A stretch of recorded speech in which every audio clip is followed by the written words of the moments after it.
The next topic that we are seeing is the string functions. In the earlier case we have seen some integer function. Now let's see into the string function. In the integer function that we have discussed is the int function, and there was one other function called sort. Now in this you can see we have a function name called length, which will return the length of a string. For example, you have declared a variable with month equal to January. So if you count this 1 2 3 4 5 6 7, 7 is the length of the string, and when you print this, when you type this command and when you get this printed, so it will return the value as 7. So when at what time this is useful, this length is very much useful when you are passing some parameters to your Perl programming, and you are expected to check the string size to like 10 bytes or 12 bytes. In that case this is very helpful. So sometimes there is a chance like you might get an extra length, and that might cause an error to your program. So because of that you have to check the length of a string. It is not only for the strings. If you want to check the length of the file name or the path that you are doing that you are writing in a program according to the business logic, so this helps you a lot.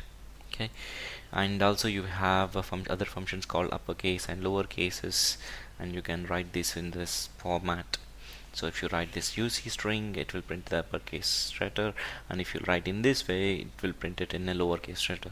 So the better way is to understand is to write a simple program and just get to have an understanding on this. So I can go to the string function. We have a string name called a string function here, and I'm declaring a variable called month.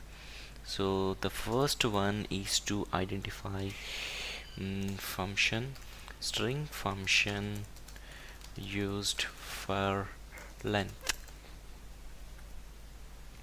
Use it to find a length of a variable value.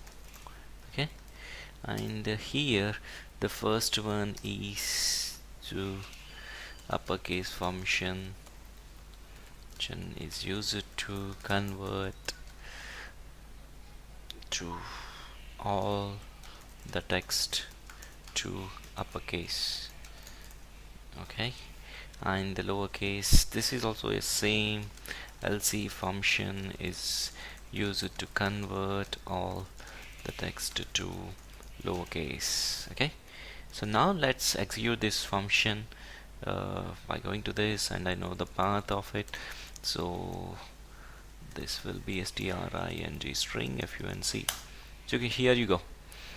So here the month was January, and as we discussed, it's the length is 7, and normally I'm printing this value before changes, and after changes it is the value for uppercase, and this will be the lowercase. This can be used when normally we receive a data in the uppercase format and you wanted to convert it to your lowercase. Then you can go ahead and use these functions. I'm saying here this is all these functions that we are discussing, these are very much useful, especially if we write Perl or conscious programming with the server-side programming. So this will be very much useful. Thank you so much for watching. Have a great and pleasureful day.